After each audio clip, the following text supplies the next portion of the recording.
우리가 어떤 문제나 사건을 만날 때 우리가 흔히 하는 생각이 있죠. 하나님의 뜻은 뭘까? 우리가 이런 생각을 흔히 하잖아요. 어제 어떤 목사님을 통해서 제가 문자를 받았습니다. 어떤 성도님이 지금 중환자실에 있는데 현재 욕창으로 힘든 상태, 빈혈 수치도 낮은 상태, 간경화로 인한 심한 간 손실로 인해서 배에 복수가 차 있고 현재 대소변도 가리기 힘든 상태이기 때문에 기도 제목을 저에게 주셨어요. 육신의 고통으로 다시 한번 하나님 주신 언약으로 결단을 하고 새로운 언약의 여정 걸어가도록 기도 부탁드립니다. 믿음의 결단으로 모든 질병에서 치유받고 전도자의 삶, 중직자의 삶, 남은 인생에 하나님께 영광되는 삶을 살도록 기도 부탁드립니다. 이 문자를 보고 저는 생각했습니다. 이 교회와 지도자인 이 목사님과 이 중한 질병 가운데 있는 성도님에게 향하신 하나님의 뜻은 무엇일까? 저는 생각을 했습니다. 오늘 우리가 함께 본 성경 본문 보게 되면 요단의 기적이 있었잖아요. 이스라엘 백성이 하나님의 능력을 체험한 이후에 하나님은 여호수아에게 말씀하십니다. 1절에 보니까 그 모든 백성이 요단을 건너가기를 마침에 여호와께서 여호수아에게 말씀하여 이르시되 백성이 각 지파에 한 사람씩 12사람을 택하고 그들에게 명령하여 이르기를 요단 가운데 제사장들의 발이 굳게 선 그곳에서 돌 12를 택하여 그것을 가져다가 오늘 밤 너희가 유숙할 그곳에 두게 하라 하시니라. 하나님은 하나님의 능력을 체험한 광야 이스라엘들에게 요단의 기적을 체험한 이후에 12돌을 선택해 가지고요. 각 장막에서 유숙할 곳에서 그것을 두게 하라고 말씀하신 것입니다. 하나님의 뜻이 도대체 무엇일까요? 왜 하나님이 하필이면 요단강을 건넜으면 됐지. 그곳에 있는 돌을 가지고 각 지파별로 하나씩 가져가서 그것을 장막에 두고 곁에 두고 있으라는 하나님이 명령을 하시게 될 때 우리는 이 하나님의 뜻이 무엇일까 궁금하잖아요. 또 문제 사건 만나게 될 때 이 문제와 사건을 향한 하나님의 뜻이 무엇일까 기도하지 않습니다. 그래서 여호수아가 순종을 하는 것입니다. 4절에 보니까요. 여호수아가 이스라엘 자손 중에 각 지파에게 한 사람씩 준비한 그 12사람을 불러 그들에게 이르되 요단 가운데 들어가 너희 하나님 여호와의 궤 앞으로 가서 이스라엘 자손들의 지파 수대로 각기 돌 한 개씩 가져다가 어깨에 매라. 이것이 너희 중에 표징이 되리라. 후일에 너희의 자손들이 물어 이르되 이 돌들은 무슨 뜻이냐 하거든 그들에게 이르기를 요단물이 여호와의 언약궤 앞에서 끊어졌나니 곧 언약궤가 요단을 건널 때 요단물이 끊어졌으므로 이 돌들이 이스라엘 자손에게 영원히 기념이 되리라 하라 하니라. 여호수아는 백성들에게 우리에게는 표징이 되고요. 후손들에게는 영원히 남을 기념석이 될 것이라고 이 12돌을 가지고 어깨에 메고 가라는 것이죠. 표징을 보니까 국어사전에서는요. 겉으로 드러나는 두드러진 특징이라고 말하더라고요. 쉽게 말해서 하나님의 능력과 역사를 증거할 표시라는 것입니다. 하나님의 능력이 요단에서 일어나지 않았냐. 이 요단강에서 일어난 이 표징을 잊지 말도록 이 돌들을 가져가라는 겁니다. 여호수아는 12돌이 우리에게는 표징이 될 것이고 후대들에게는 영원히 남을 기념석이 될 것이라는 것이죠. 그래서 후대들이 물어보게 될 때 요단의 기적을 후대들에게 정확히 전달하라는 것이죠. 여호와께서 여호수아에게 명령하신 하나님의 뜻은 여호수아와 광야 이세들이 하나님을 더 잘 알고 하나님을 항상 섬기게 하시기 위해서요. 여호와께서 여호수아에게 이 명령을 하셨던 것입니다. 한번 살펴볼까요? 19절입니다. 첫째 달 12일에 백성이 요단에서 올라와 여리고 동쪽 경계 길갈에 진침해 여호수아가 요단에서 가져온 그 12돌을 길갈에 세우고 이스라엘 자손들에게 말하여 이르되 후일에 너희의 자손들이 그들의 아버지에게 묻기를 이 돌들은 무슨 뜻입니까? 하거든. 22절입니다. 너희는 너희 자손들에게 알게 하여 이르기를 이스라엘이 마른 땅을 밟고 이 요단을 건넜습니다. 너희 하나님 여호와께서 요단의 물을 너희 앞에서 마르게 하사 너희를 건너게 하신 것이 너희 하나님 여호와께서 우리 앞에 홍해를 말리시고 우리를 건너게 하심과 같았나니. 24절입니다. 이는 땅의 모든 백성에게 여호와의 손이 강하신 것을 알게 하며 아멘. 너희가 너희 하나님 여호와를 항상 경외하게 하려 하심이라 하라. 아멘. 하나님의 뜻은요 24절에 나와 있듯이 여호와의 손이 강하신 것을 알게 하는 것입니다. 하나님의 능력이 얼마나 대단한지 여호와의 손이 강하신 것을 알게 하고 또 너희가 너희 하나님 여호와를 항상 경외하게 하나님만을 항상 섬기게 하기 위해서 하나님은 이러한 명령을 여호수아에게 주셨던 것이죠. 여호수아가 아는 것, 체험한 것, 전달한 것이 있습니다. 여호수아가 아는 것은요, 여호수아는 광야 40년간 교회 안의 갈등, 문제, 불신앙과 불순종을 지겹도록 봤잖아요. 제가 오카노 목사님의 서적 목회의 본질에 대한 책을 읽어보니까요, 그분이 어려서부터 교회를 다녔는데 교회의 장로님들이 목사님을 쥐락펴락하면서 목사님을 또 새로 모시게 하고 몰아내고 이런 과정을 보면서 장로님들의 이 기득권을 보면서 장로교회의 한계를 봤다고 얘기하더라고요. 그리고 목사님이 그렇게 사역을 수십 년 동안 하는데도 성도 개개인들이 변하지 않는 모습을 봤다고 그 책에 기록을 한 거예요. 그걸 보면서 본인은 진짜 제자 훈련을 통해서 성도 개개인들을 제자로 세워야 되는 것이구나. 이거에 대한 언약을 발견했다고 목회의 본질에 대한 부분에서 이 책에서 중요한 내용을 전달하더라고요. 목회자와 중직자 자녀들이 교회를 떠나는 이유는 무엇일까요? 다른 게 아닙니다. 교회의 신앙의 유산을 받지 못하고 부모의 불신앙이 후대들에게 불신앙의 유산으로 전달된 것입니다. 목사님의 이 자녀가 목사님의 삶 속에서 하나님을 믿는 진짜 모습을 보지 못하고 또 목사님과 중직자들의 갈등, 당회에서 일어나는 문제를 보면서요, 자라다 보니까 이 자녀들이 나중에 성인이 되니까 교회에 등지고 세상을 나아가는 것이죠. 중직자들도 교회의 문제를 보면서요, 고민하고 있었던 것을 중직자 자녀들이 본 거예요. 그러다 보니까 불신앙의 이 유산이요, 후대들에게 그대로 전달된 거죠. 자녀들의 잘못이 아니라니까요. 어른들의 잘못인 것입니다. 한 시대를 움직인 신앙의 위인들의 특징, 부모로부터 신앙의 유산을 물려받은 거 있죠. 특히 어머니로부터 받은 이 신앙의 유산이요, 그 후대들로 하여금 한 시대를 움직이는 믿음의 영웅들이 될 수 있도록 하나님이 축복하셨더라고요. 대표적으로 모세 보세요. 요기벳이 젖을 먹이면서 모세에게 언약을 전달하지 않습니다. 그러니까 그 언약이 80세 된 모세에게 하나님의 호렙산의 시간표가 찾아오게 되니까요, 한 시대를 뒤바꾸게 되는 출애굽의 역사와 광야를 통해서 살아계신 하나님의 역사를 기록하게 되는 거 보세요. 여호수아는 아는 것입니다. 광야 40년간 교회 안의 갈등, 문제, 불신앙과 불순종 지겹도록 봤고 알고 있거든요.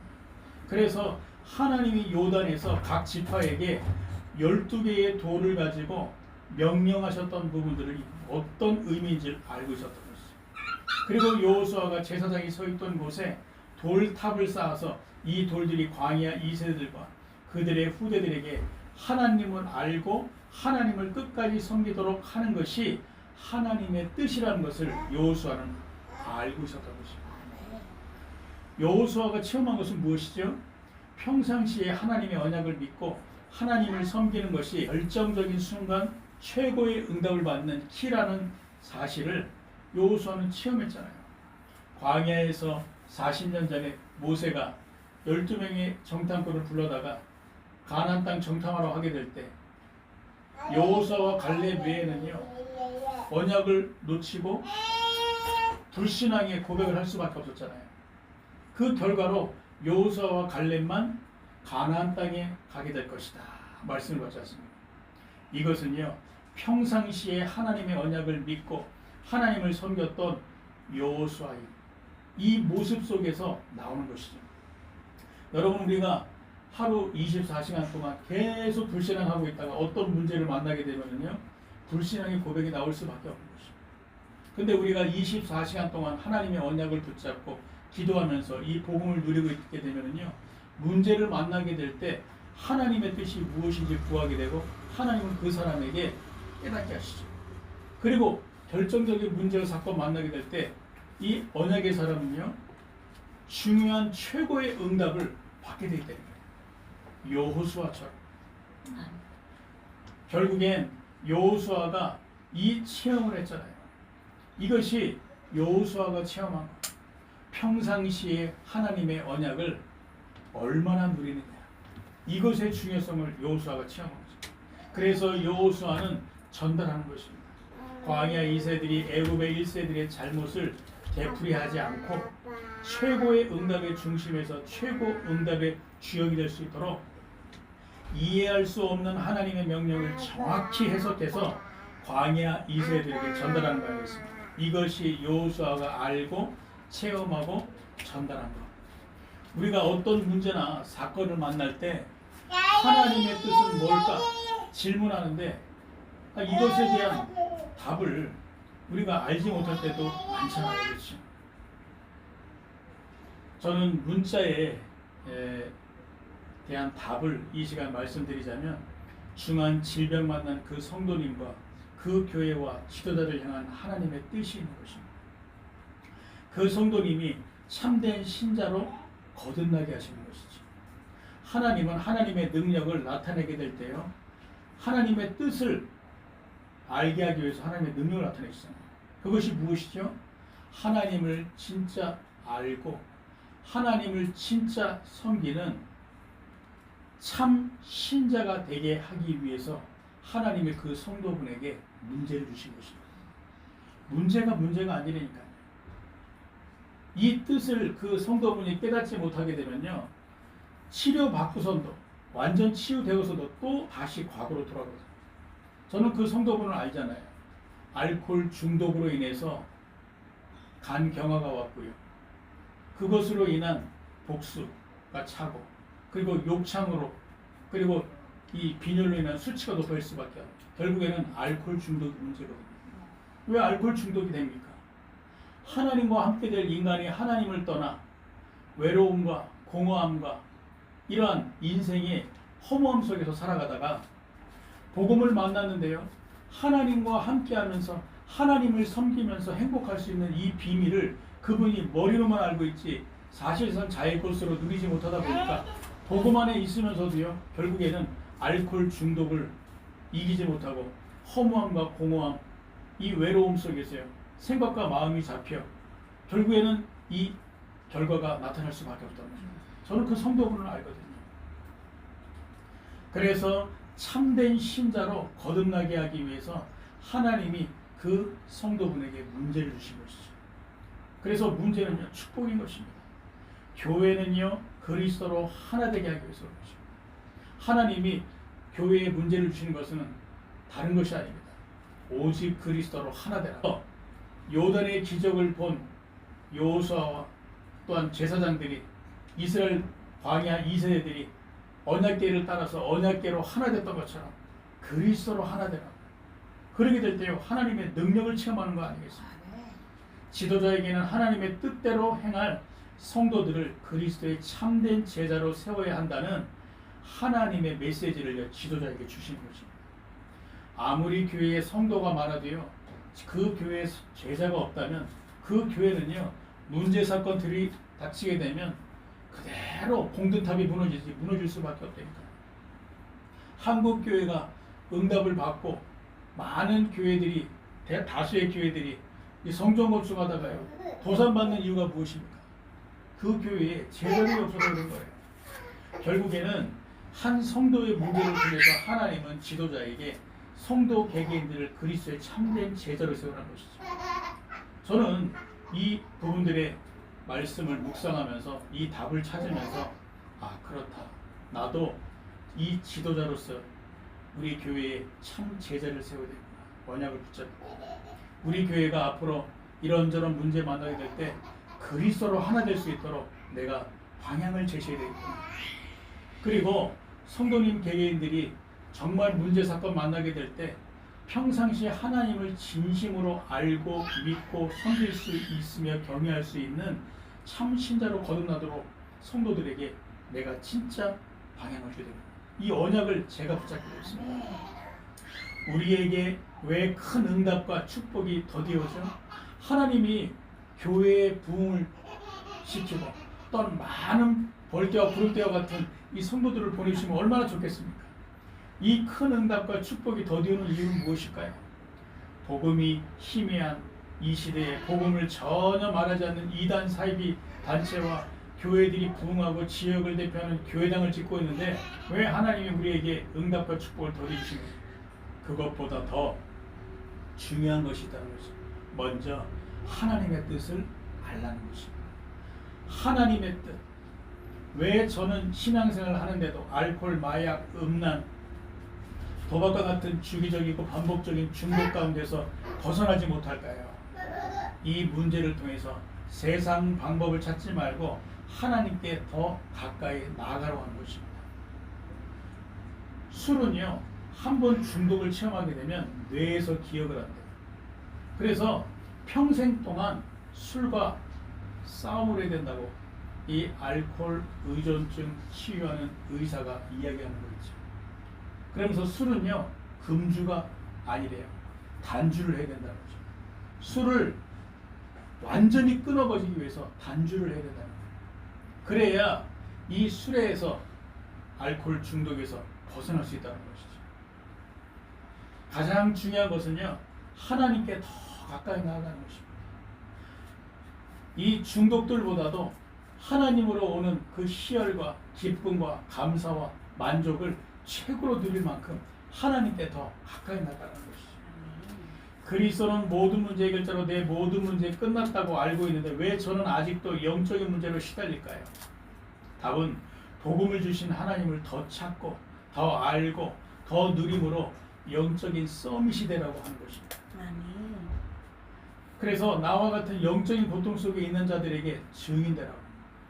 여러분 지금도 영적인 문제로 고통받고 있는 사람들 많습니다.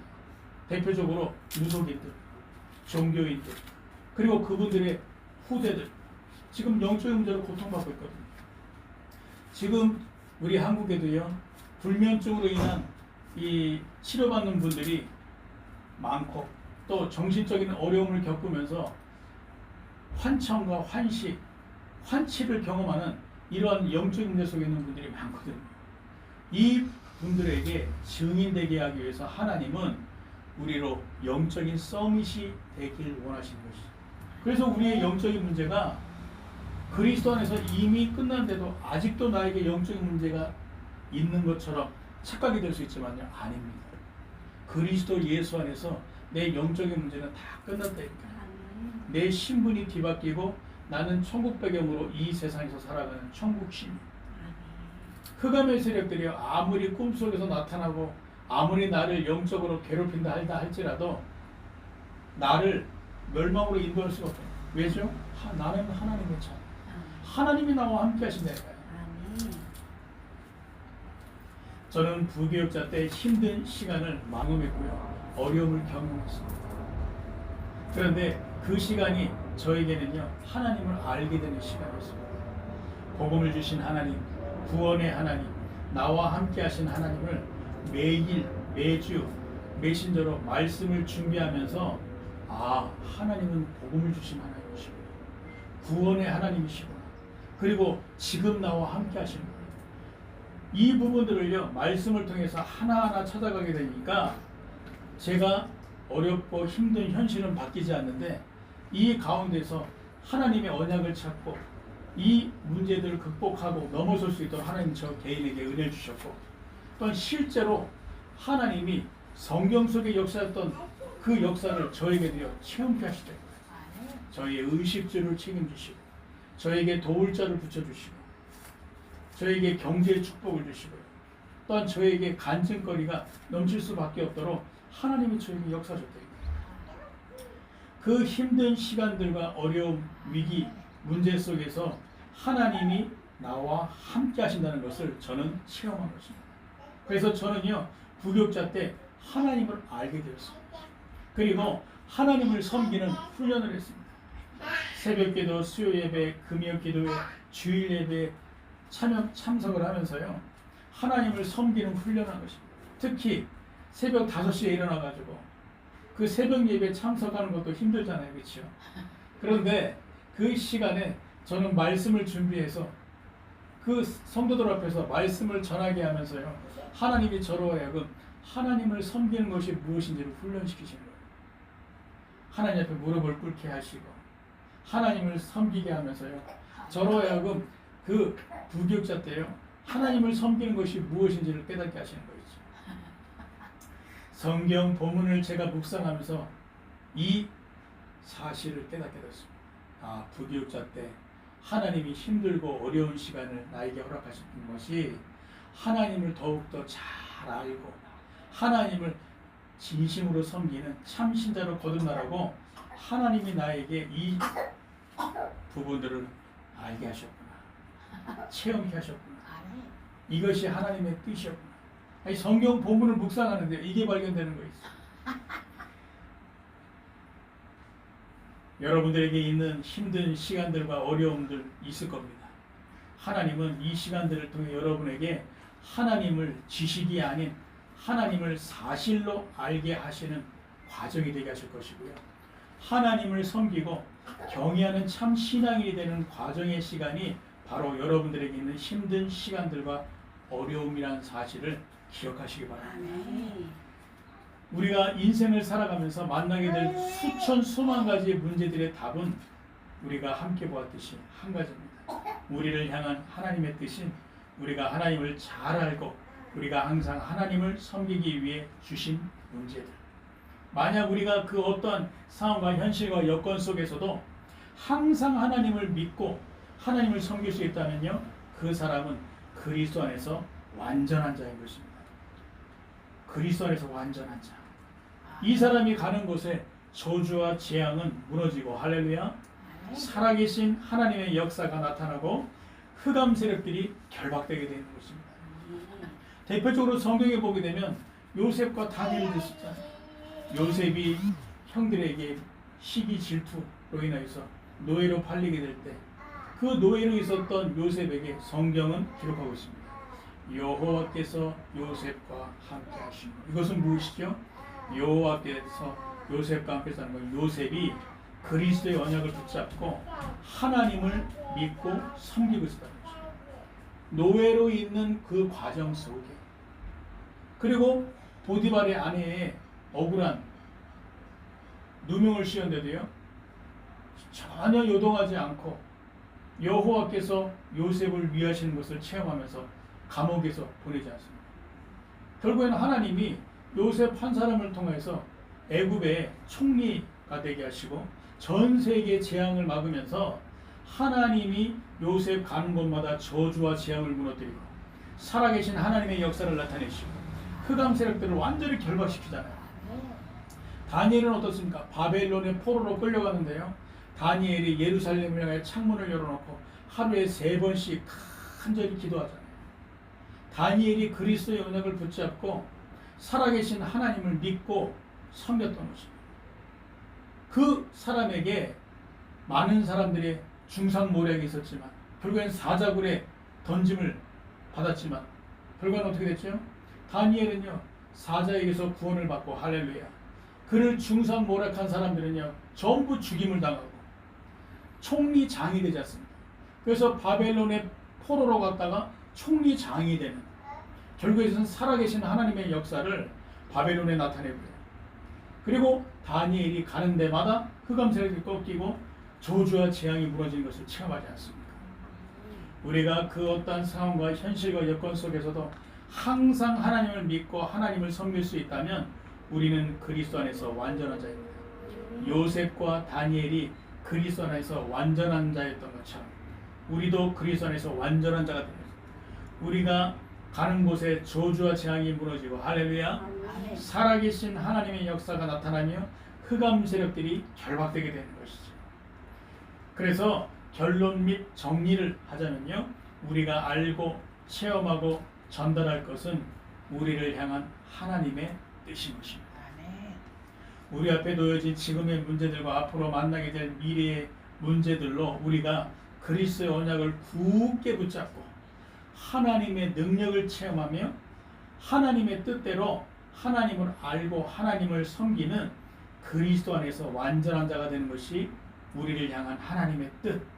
우리가 이것을 알고 체험해서 우리에게는 요단의 12돌과 같이 표준이 되게 하고 할렐루야 아멘. 우리의 후대들에게 전달해서 영원히 남을 기념이 되게 하는 것이죠. 이것이 우리가 알고 체험하고 전달할 것입니다. 기도하겠습니다. 하나님 우리에게 주신 언약을 붙잡고 한 주간 평생의 최고의 응답받는 축복을 우리 개인과 교회와 후대들에게 허락하옵소서. 아멘. 예수 그리스도 이름으로 기도드리옵나이다. 아멘. 아멘.